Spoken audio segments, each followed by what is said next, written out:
அன்பு நேர்களே, 2029 ஆண்டு அடுத்த ஜனாதிபதி தேர்தல் ஆண்டு. இந்த சின்னத்தம்பி திரைப்படத்தில் எனக்கு கல்யாணம் உண்டு பூவும் கையுமா ஒரு பைத்தியம் அலைகிற மாதிரி நாமல் தம்பியை ஜனாதிபதி ஆக்குவோம் என்று பல கோணங்களும் இனவாதிகளும் ஒட்டுமொத்த இன விரோதிகளும் கூட்டு சேர்ந்து கூடாரம் அமைத்துக் கொண்டு நகர்த்துகின்றார்கள். ஆனால் ஜேவிபியோ 25 ஆண்டுகளுக்கு இந்த ஆட்சி இருக்க வேண்டும் என்று ஒரு மிகப்பெரிய நகர்வை செய்து வருகின்றார்கள்.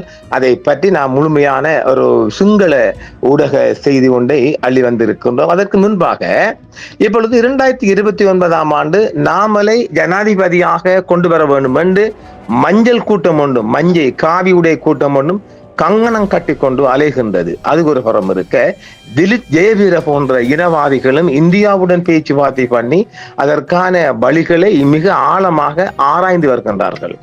எப்படியாவது அதுல மிகப்பெரிய கூட்டங்கள் அது ஒரு புறம் இருக்க, சஜித்தையும் ரணிலையும் சேர்த்து கொண்டு ஒரு பொது கூட்டணி அமைத்து ரணிலை இன்னும் பொது வேட்பாளராக அமர்த்தலாம். இன்னும் ரணில் சின்ன பையன் தான், அவருக்கு வயசே கிடையாது, அவர் வயசு ஏறாது. அப்ப அவரை தான் கொண்டு வந்து அவரும் ஆசையா அதற்குரிய ஆயத்தங்களை பண்ண பாக்குறாங்க. நாம் இங்கு அடித்து சொல்வோம், எந்த கூட்டம் வந்தாலும் நம்ம எதிர்கூறல் சரியாக இருக்க முடியும் நினைப்புகளுக்கு மாத்திரம்.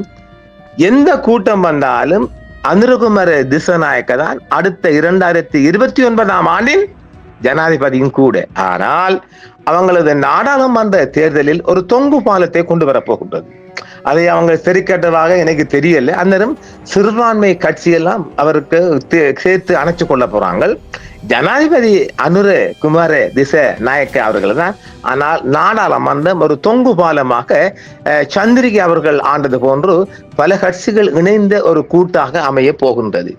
அதற்கான நகர்வுகள் எல்லாம் இப்பொழுதே ஜேவிபியின் பிளவத்தை அதானே ஆளுது பிளவத்தை தான் செய்கின்றது. அது ஒரு புறம் இருக்க, நாம் இங்கு என்ன சொல்கின்றோம் என்றால், இந்த சிறுபான்மை கட்சிகளில் இரண்டு கிடக்க முஸ்லிம் பெருச்சாளி கூட்டங்கள், அந்த கூட்டங்களை ஒதுக்கிட்டு தமிழ் கட்சிகள் ஒன்றாக ஒன்றிணைந்து குறைந்தது ஒரு 12 ஆசனமாவது எடுத்தால் நாட்டின் 3வது சக்தி.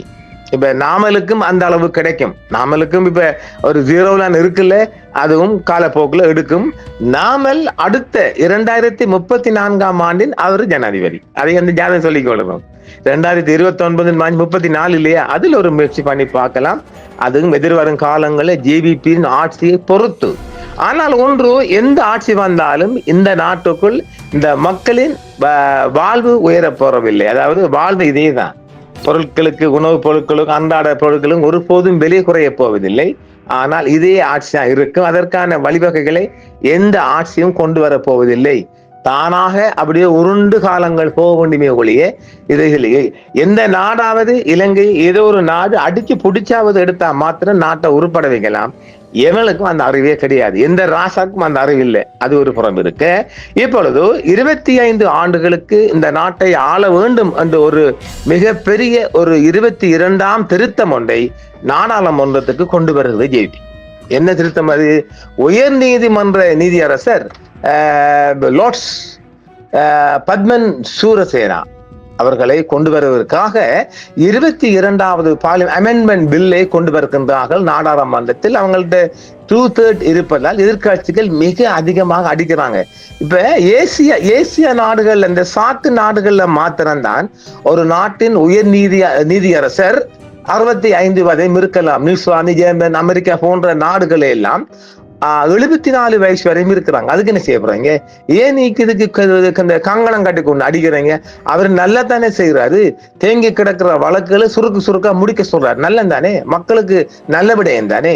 எனவே பத்மன் சூரசேனை அவர்கள், அதானே பத்மன் சூரசேனை அவர்கள் லார்ட் அவர்களை இன்னும் ஒரு 67 வயசு வரை நீடிப்பிற்கான பில்ல கொண்டு வராங்க.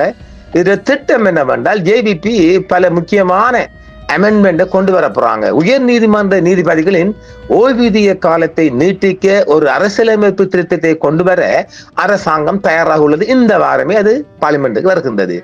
அதாவது இப்ப இதை சொல்றாங்க, எதிர்கட்சிகள் சொல்றாங்க, அனுர தற்கொலை செய்து கொள்ளும் நிலையில் இருக்கிறாரா. என்ன பண்ணாங்க பண்ண?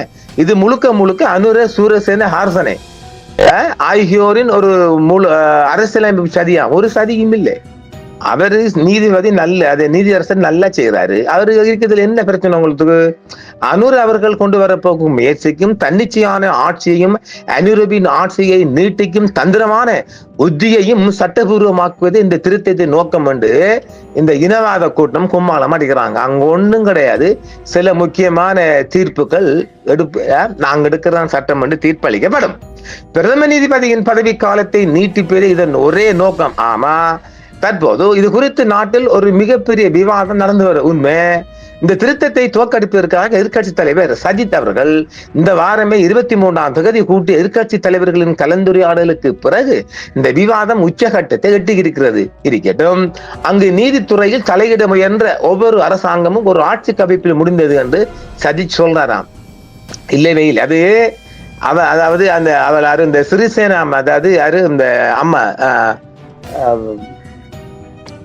அது மஹிந்த காலத்துல சிஜே பெண்மணி அம்மா இல்லையா, அவட பதவிக்கு ஆப்படிச்சாரு மஹிந்தர்.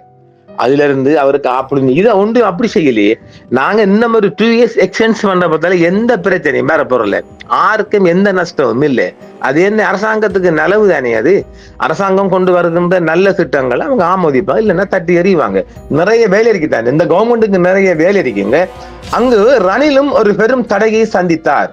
தாமதமான 1.5 மில்லியன் வழக்குகளை விரைவுபடுத்துவது குறித்து முடிவெடுக்க ஒரு பாராளுமன்ற தெரிவுக்குழு முன்மொழியப்பட வேண்டும் என்று ரணில் கூறுகிறார். மேலும் இந்த திருத்தம் உச்ச நீதிமன்ற நீதிபதிகளுக்கு சம்பளம் மற்றும் வாகனங்கள் போன்ற சலுகைகளை வழங்கும் என்றும் ரணில் கூறுகிறார். இதன் காரணமாக தன்னால் தனது சொந்த வழக்கையை விசாரிக்க முடிவுகள் என்று சொல்றார். எல்லாருக்கும் வாகனம் கொடுக்க தானே போறீங்க, ஒருத்தரும் ரோட்ல விட போறல. இந்த திருத்தத்தை பொது வாக்கெடுப்புக்கு ரெஃபரண்டம் ஒன்றுக்கு விட வேண்டும் என்று ரணில் கூறுகிறார். ரெஃபரம் பண்ணால் தோற்கடிக்கலாம், அது வெல்லலாம். அரசாங்கத்தை மற்றொரு விதத்திலும் கட்டுப்படுத்த முடியும். மக்கள் நீண்ட காலம் வாழ்வதால் நீதிபதிகளின் சேவை நீட்டிக்கப்படுவது என்பதும் அரசாங்கம் முன்வைக்கும் ஒரு வாதமாகும். அப்படியானால் ஒட்டுமொத்த பொது சேவைக்கும் அந்த வாய்ப்பு வழங்கப்பட வேண்டும் என அனைவருக்கும் சம வாய்ப்புகள் இருக்க வேண்டும் என்றும், ஒட்டுமொத்த பொது சேவையும், அதாவது டாக்டர், என்ஜினியர்ஸ், இப்படி எல்லோருக்கும் அந்த மாதிரி திட்டத்தை கேட்கிறாங்க. அது கொடுக்கறது தப்பே இல்லை என்ன கேட்டால், அது கொடுங்க. ஆனால் அவற்றை செய்வதற்கு நேரம் இல்லை. அதற்கு முன்பாக பிரதம நீதியரசர் பிரீத்தி பத்மன் சூரசேன அவர்கள் ஓய்வு பெற்று விடுவார். எனவே இது பிரதம நீதியரசரை மட்டும் குறிவைக்கும் ஒரு திருத்தமாகும் என்றும், ஆகையால் இந்த திருத்தத்தை பிரீத்தி பத்மன் சூரசேன அவர்கள் அரசியலமைப்பு திருத்தம் என்று அழைத்தாலும் எந்த பிரச்சனையும் இல்லை என்றும், இந்த திருத்தம் குறித்த விவாதம் பெலவத்தை சூடு பிடித்திருக்கின்றது. பெலவத்தண்டா இதை டெல்வின் தான் விரும்புறார். நாம் ஏற்கனவே சொல்லிட்டோம், டெல்வின் தான் கொண்டு வரார். அது தப்பே இல்லை தானே. டெல்வின் விமல் பிரிவு இந்த திருத்தத்துக்கு ஒப்புக்கொண்டாலும் இது ஒரு ஒட்டுமொத்த அரசியலமைப்பு திருத்தத்தின் ஒரு பகுதியாக செய்யப்படும் என்றும் கருத்து சொல்லப்படுகிறது. ஏனென்றால் அனுரி அவர்கள் தொடர்ந்து ஜனாதிபதியாக நீட்டிப்பதற்காக ஒரு ஆட்டத்தை ஆடுகிறார் என்றும் இதில் தில்வின் செல்வாவும் விமல் பிரிவுக்கும் தெரியுமா. டெல்வின் அவர்கள் அரசு அதிகாரத்தை கைப்பற்ற முயற்சிக்கும் முழு 2025 ஆண்டுகளுக்கும் ஜனாதிபதியாக நீட்டிப்பதற்கான அனுரா ஒரு திட்டத்தை தீட்டுகிறாராம். நல்லந்தானே, தீட்டட்டுமே. அனுராவுக்கு இப்ப 59 வயசு, அவருக்கு 79 வயது ஆகும் வரைக்கும் அவரு இந்த ஜனாதிபதி ஆள போறார். நல்லந்தானே, ஆளத்தான். அதைத்தானே நாங்களும் சொல்லலாம். அதன் பிற்பாடு விமல் அவர்கள், அதாவது விமல் ரெட்நாயக் அவர்கள் தான் ஜனாதிபதி ஆக்குற திட்டம் ஒன்று இருக்குதாம். யாருக்கு? டில்வின் சில்வாவுக்கு. நல்லதானே அப்பா, அது அவன் நல்லதானே கொண்டு போறாங்க, போகட்டுமே. அனுரோ எப்போதும் குழுவுடன் சேர்ந்து ஒரு பொதுவான திட்டத்தை தீட்டிட்டு பின்னர் அவர் சொந்த முடிவெடுப்பாராம். அது நல்ல ஐடியா. உங்கள்கிட்ட எல்லாம் கேட்டு ஆலோசிச்சுட்டு அவரெல்லாம் சேர்ந்து ஒரு முடிவு எடுக்கட்டுமே. எது எப்படி பார்த்தாலும் இந்த ஆட்சியை ஒரு 20-25 ஆண்டுக்கு கொண்டு போவதற்கான ஒரு திட்டம் என்று சொல்றாங்களாம். அது நல்லது. நான் அதை சொல்ல மாட்டேன். அது எவ்வளவு தூரம் நீடிக்கும் எனக்கு தெரியல. அடுத்த 5 ஆண்டுக்கும் ஜனாதிபதி அனுரகுமார திசாநாயக்க அவர்கள் தான். யாருக்கு வகுத்தறிச்சோ எங்களுக்கு தெரியா. டெல்வின் தான் இயக்குறார். டெல்வின் தான் நிழல் ஜனாதிபதி. அவர் தான் எல்லா திட்டம் போடுறாரு. ஜனாதிபதி நேம் லேபிள் ஒரு சைன் பேச்சுக்கு தான் போறாரு. ஜேவிபியில் விமலின் கடைசி நாட்களில் கூட இப்படி நடந்துச்சான். எல்லாம் அங்கிருந்து போனாக்கள் தானே. பிமல் வீரவன்சையும் ஜேவிபிக்குள்ள இருந்து போனவர் தானே. எது எப்படி பார்த்தாலும் இந்த பில் வருகிறது, பில் வெல்ல போகுது. இந்த வாரமே பில்ல கொண்டு இன்றைக்கு வருது பில். இந்த பில் கொண்டு வந்தாங்க என்றால் 22ஆம் தேதி அமெண்ட்மெண்ட் ஆஃப் 22nd அந்த அமெண்ட்மெண்ட்டுக்குள்ள ஜனாதிபதி வயசு, அதுக்கப்புறம் அவங்க 67, 70க்கும் கொண்டு போகலாம். ஏன்னா உலக நாடுகள்ல அமெரிக்கா போன்ற நாடுகள், நியூசிலாந்து போன்ற நாடுகள், ஜேர்மன் போன்ற நாடுகள்ல மேலே நாடுகள் எல்லாம் இருக்குது, 74 வயசுக்கு இருக்குது. இந்த துருப்பிடிச்ச இந்த ஏசியா, சவுத் ஏசியன் கண்ட்ரிஸ், இந்த எங்கது சார்க் கண்ட்ரிஸுக்குள்ள 65 வரை இந்தியா, இலங்கை, பாகிஸ்தான் இந்த மாதிரி எல்லாம் வச்சிருக்கிறாங்க. அது மாத்தணும், அதை மாத்துங்க, மாத்ததானே வேணும். பொதுமக்களுக்கு நலவான திட்டம் எது வந்தாலும் மக்கள் அதை ஆதரிப்பாங்க. வழக்கு வயதாக இந்த வக்கீல் மாஃபியாக்கள் உழைக்கின்ற போது இந்த திட்டம் நல்ல தானே. பெண்டிங் இருக்கிற வழக்கெல்லாம் சூரியசேனை அவர்கள் சீக்கிரம் முடிக்கிறதுக்கு நாடு முழுவதும் உத்தரவு கொடுக்க போகின்றார். அதுக்காகத்தான் இவங்க ஆடுறாங்க. அதுக்கு மட்டுமேல அவங்க சார்பான நீதிபதிகள் MCDC ஹைகோர்ட் அந்த இது 61 தானே, அதை ஒரு 62 கேட்க போறாங்க. கொடுங்களே, அது ஒண்ணும் நட்டம் இல்லப்பா. டாக்டர் கொடுங்க, நர்ஸ் கொடுங்க, எல்லா எக்ஸ்பீரியன்ஸ்ல உள்ள இது அவங்க சொல்ல நியாயமான கருத்து தான். எனவே 20-25 ஆண்டுகளுக்கு ஆள போகின்ற JVP அரசு இந்த 22வது திருத்தத்தை கொண்டு வரப்போது நாடாளுமன்றத்தில் 2/3 அவங்ககிட்ட இருப்பதால் அது வெற்றி அளிக்கும். வயிற்றெரிச்சல் உள்ளவங்க தண்ணியை ஊத்திட்டு இருங்க. மீண்டும் மற்றொரு காணொளியில் சந்திப்போம். என்றும் உங்களுடன் சன்ரைஸ் இந்தியா டிவி சப்ஸ்கிரைப் பண்ணுங்கள், பெல் பட்டனையும் கிளிக் செய்யுங்கள். உங்கள் ஆதரவே எங்கள் சேவை. ஆதரவு தாருங்கள், அரவணைப்போம். மறக்காம சர்ப்ரைஸ் பண்ணுங்க. தேங்க்யூ.